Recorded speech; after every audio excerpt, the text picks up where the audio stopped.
All right, I'm going to throw a bit of content together. I've got some good stuff coming up. So firstly, I want to go through a couple of things with the shop dyno because I need to do some updating on a couple of things. Obviously, I'm in a challenge within myself to move this bloody thing a bit quicker down the track, and we have got an event that we've got coming up, or is coming up, that I'll be involved with, obviously going with the bike and one of the boys from Melbourne, Lee. So we'll go and support this. It's at Mildura at the end of this month, and I will network that. So what I'm going to go through first is, right, and I want to get some feedback out of you guys, because obviously there's a lot of enthusiasts on here. There's some that obviously ride for the fun of it. There's some that want to get involved a bit more with the motor side of it, you know, make things go better, be more operative, more horsepower, more torque.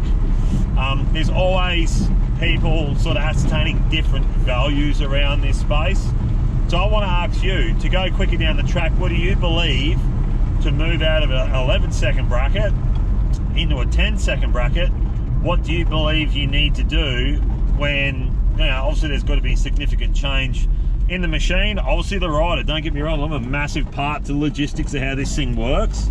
But at the same time, to move, we have to have the smallest of changes. Every small incremental change is every ounce of change for a motorcycle in general, performance based. Now, not only that, we've got wheel size, you know, rolling diameter and stuff like that. We've got gearing, we've got engine compression, camshafts, you know, gear change at what RPM, what's, you know, your torque, your linear torque value at peak. As we know on the dyno, horsepower and torque crossover at 52 RPM as a value. So for drag racing, do we need more horsepower and shift torque curves somewhere? Like, what do you guys believe need to be done? It's all a formula. It's mathematics, it's numbers, it's R&D, trial and error. It's getting to the track and working on reaction time, 60 foot 330. Like, there's so many things involved, right? It's not just a, hey, we'll dump this cam in and it'll go to here. Man, as you guys know, well, I hope you do, to make a number of foot-pound like difference as an indifference, because obviously you've got to shift so many parameters in an engine build and the way the formula is calculated to pull things differently and to move things differently. There's quite a bit that goes on. So it's not about just going, I'm not for this, but, you know, oh, we're going to go and get a high flow set of Screaming Eagle heads and that's going to make all the difference. No, there's a lot to it. But I do want to hear feedback on these regards from you guys, because the more you can learn, or the more that you understand that you can share to maybe help others, I think it's great to share a bit of knowledge. Why not? So I can keep sitting here rambling on about, you know, cam durations and this and that and lifts, and then CFM per what valve opening time is and how all that works, and then the size of throttle bodies, injectors, airspeed through an air cleaner, like, man, or airspeed in general. There's a lot that goes on. So we have got an event coming up for the kids, FTK. I've spoken with Simon this morning. Myself and Lee Robson are going to enter into this. So Lee's obviously forced induction. I'm running NA.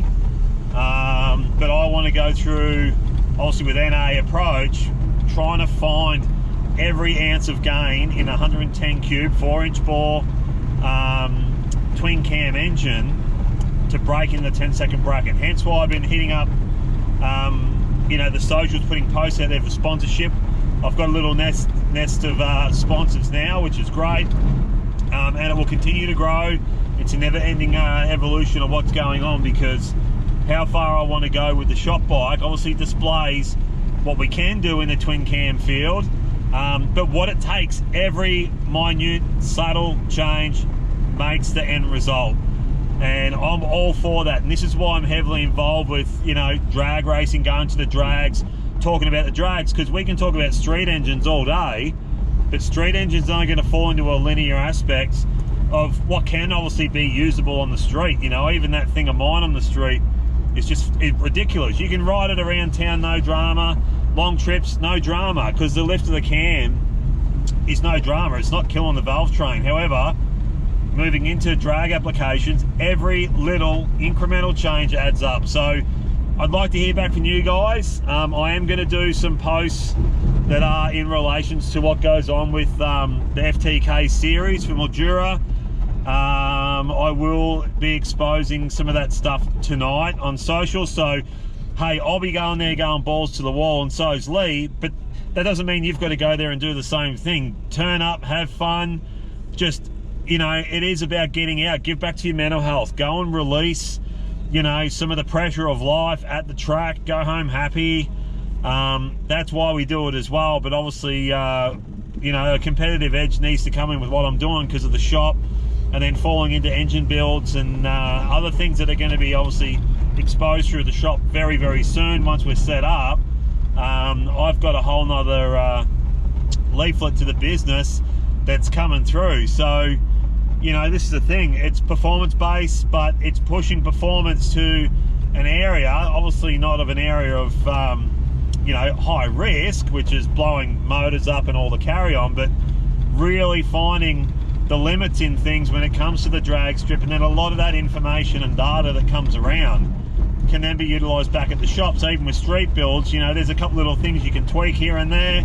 You get a bit more out of your bike, there's more torque, different performance scale, works really, really well. So watch this space, we've got a bit going on, and I'm gonna have a bit of content today. I've got a 1946 Sporty WL I've got to work on. There's a clutch issue with the bike, so I'll document that today. There's just a couple of things that obviously anyone that's working on the earlier stuff from back in the day, you could take a bit of this info on board. There's a couple of ways to set these clutches up, but I've got a feeling this clutch pack's no good. But I will obviously do some pre-checks, and then if a new updated clutch pack needs to go in it, that's cool. But there is a way to set them up because it is early tech.